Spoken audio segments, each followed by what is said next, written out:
I'm Amy. I'm Wendell. And I'm Patrick. And this is Yes, But Why? Podcast.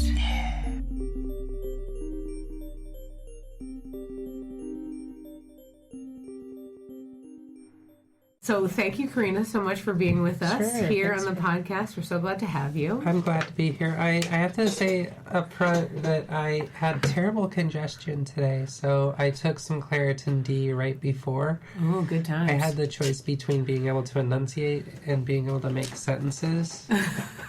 And unfortunately, I chose enunciation. So if I stop making any sense, just wave or...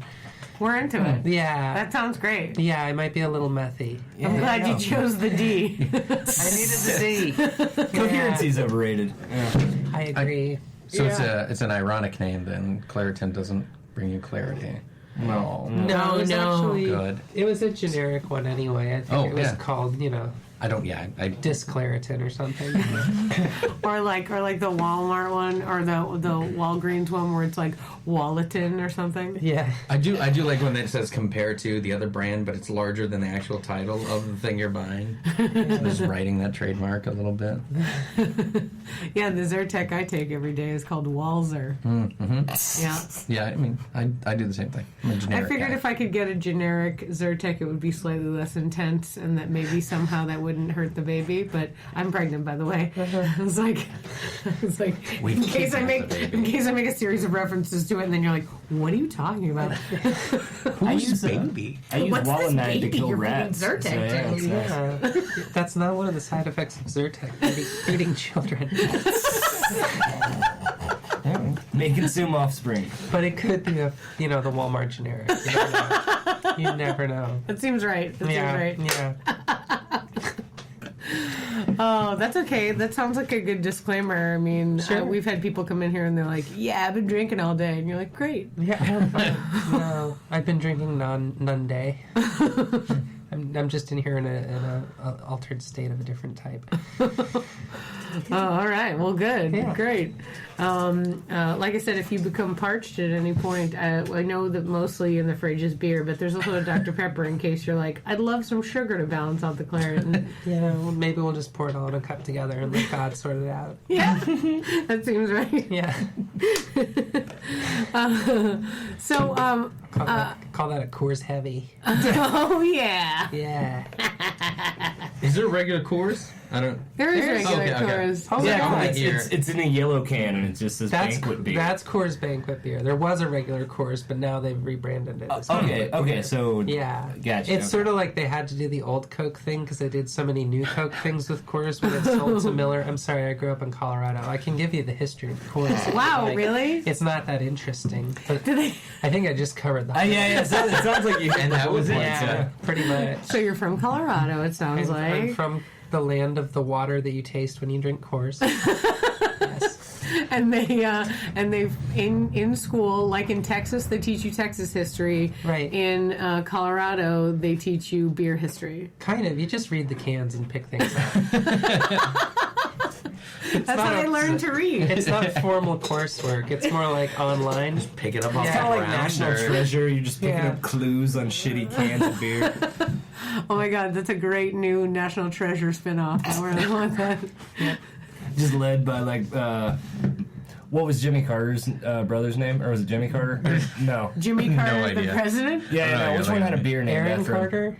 Oh no, that was That wasn't Jimmy Carter's brother. Who it was? It was Billy Bush. Yeah, that's it. Billy Bush Carter. had the beer. Billy Carter.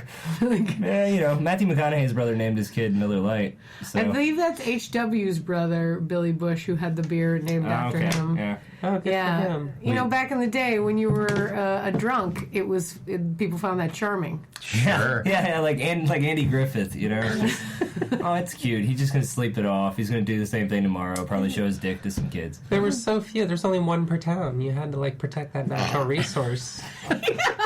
Yeah. Couldn't afford to lose your only drunk. Right? Then the fool has double duty. Gotta have one fool and one drunk. Oh my God, indeed. Part of the union for small towns. I mean, that's Working a lot. 60 hours a week as the town fool. Well, if you're the fool and you're also the sheriff deputy and you're the drunk, that's just too much. It's a lot to do. It's too much. It's a very small town. It's It's one guy just in the woods by himself, being really crazy. He does all the voices. That's how you get to be a hermit. You multi-class. Oh my God! So what's Colorado like? I've never been there. This is as far west as I've been. I guess. Dry. It's very dry because it's if you look at a map, nowhere near water. Sure. Of any kind. Well, of course, but Just from the map. All of it's super used, of dry. course. Yeah, and you know the elevation is there, and so it's weird being from there because it's one of those rare places where people visit and then they describe their physical symptoms to you for a week because it's so different. And then when you leave, you feel like your Superman landed on Earth because you're like, oh my God, my drinking tolerance went way up and my lips aren't chapped. I am God, you know? So right. that has all worn off, sadly. That was my favorite thing about being from Colorado is just basically having a body adapted to harsh circumstances like a tauntaun. I mean, you're basically in space at that point. Yeah, so yeah. now I'm like a naked tauntaun. It's not as useful. It doesn't work quite so well when you go home to visit. You're all like, "What's this?" You die and nobody needs to snuggle inside you. What's the point? What was the point of life? Indeed. Yeah. When did you make the move to Texas? Well, I didn't come straight to Texas. I moved from Colorado to Australia to do my graduate degree there, and I spent a couple years in Brisbane, and then I went to California and I lived in Santa Cruz for a few years, and then I came to Austin because California got so expensive. Yeah. Austin was so cheap for like the 3 months that I lived here. Yeah, it's pretty great. It was awesome those first 3 months. It's like, I can that. afford anything for this one lease. I remember those days. That was a good time. That was a good lease. Yeah. I like that one. That's why I stayed in the shittiest of apartments for way too long because I kept being like, but they only raise the rent $50 every year. I can never leave. Yeah, see, California had rent control. No, I didn't know that. No, they don't have rent control. Not like New York. They have property tax control. That's what I meant to say. So, like, nobody leaves their house because as soon as you move, you start paying what you should in property taxes, and so like all of the housing is just used, and like it never opens up for sale. It just gets rented out to people.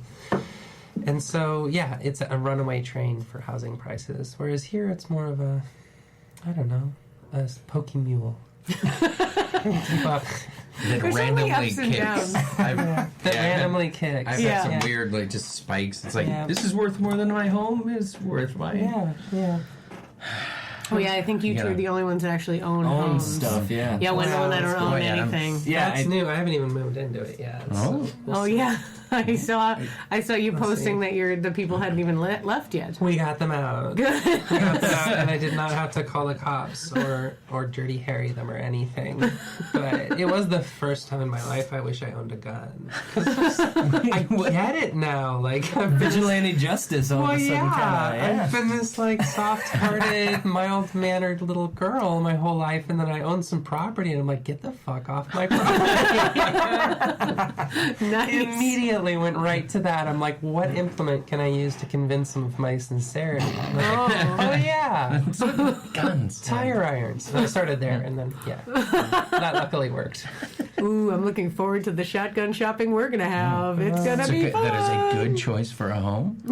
Shotgun. A shotgun is? Oh, I yeah. mean, it seems like a classic Texas homeowner situation. Right, you don't want a rifle. The bullet goes too far. You're going to injure somebody else. I mean, just go with the like Charles Bronson Death Wish kind of progression because it just started with like a sock full of quarters, and then by the end of that series, he was blowing up gangs with bazookas in Detroit. It's just so different Magnum things in a different Yeah. conveyor system. I was thinking more like Billy Jack, where I start by removing my shoes. That seems good. And if that doesn't get through, then I'll run for office. I'll take that whole trajectory. It seems like a good Yeah. trajectory. It's like a Quaker's path to violence. I don't want to beat anybody up, so I'll just use my privilege to oppress them. I laughed too hard at the jokes. Yeah, I was like, as soon as I laughed, I felt bad. That's the privilege that I laughed with. Yeah. Oh my God! Oh, that's funny. So I feel like we glossed over this Australia thing. How was Australia? It's cool. It's cool. I would have stayed permanently if they let you do that, but Well, they don't, do they? No, they've had a Trumpian attitude towards immigration from like day one. So like. Sure. Yeah, I was there on a student visa. The whole reason I went to school there was to get the visa to live in Australia. It was a ruse. And I accidentally, learned something along the way, like in a good book. But, like, it was a great time. I did a lot of weird jobs. I worked in bookstores and copy machine shops. Those used to exist. Sure. And magazines and, God, what else? And then I got hired on by this Austrian guy named Gregor Drugovic, an Austrian-Australian. Yeah. If you need the hyphen. Yeah, exactly. And he wanted to take the money he made raising money for charities and the extra money he made from that, because that was his business, and put it into, I don't know, making movies or something, man. And so he hired me. But in an Austrian accent. He hired me to, like, set up an office, buy a computer, find a lead singer for his band, and commission a film script about drugs. So that was like my one job there. And I sat in the attic of this old, smelly theater in downtown Brisbane, and just twittered away on the. This is before Twitter existed, so it meant something different. On the computer, looking for artists to join our gang of who knows what. But we had money, so like we could do that. And we did. We ended up getting a funk band together. Wow. And I designed a logo. It was called Rich Vein, so like I did things to make the eyes line up and look like a dick. And then we made a little horror film. We tried to make a little horror film about Hansel and Gretel, but we adapted it for the Australian rave scene. Sure. As you do. For kids. And so it was supposed to be like Hansel and Gretel go to a rave, or as they call it in Australia, a duff. So they were going to a bush duff, an outdoor rave, and they take some drugs, and the drugs are actually from this witch in the woods, and they're made with cane toad poison, and everybody goes crazy, and they have to like avoid going into her, oven. We hadn't figured out what that would be, but it was all metaphorical, modern day Hansel and Gretel. So I found a screenwriter, and we were working on that, and at one point Gregor decided, you know what, we don't know enough about drugs and raves. Let's go to a rave and take some drugs. And we were like, research. Like, on the clock? And he's like, yeah. I'm like, okay. And we went to this little town called Nimbin, which is right near the New South Wales-Queensland border. And at the time, 10 years ago, I don't know if this is still the case, they had, like, no cops. Just none. So people would walk down the street. It was like a small Texas town type thing with a main street, and people just walk down just selling drugs to each other. Hard drugs, soft drugs, cute drugs, ugly drugs, just whatever drugs you wanted to sell, you just walked around in a trench coat and you sold them. And so we went to this town, and we all wore cowboy boots because we're stupid, and we went into this bar and like looked around for somebody in like a trench coat that looked like our type of drugs, and then he went over and bought some psychedelics that I didn't really question the name of because I don't fucking know chemistry. So Sure. I'm sure Especially whatever Australian chemistry. I feel like that's a whole other. It swirls the other way and everything. Yeah.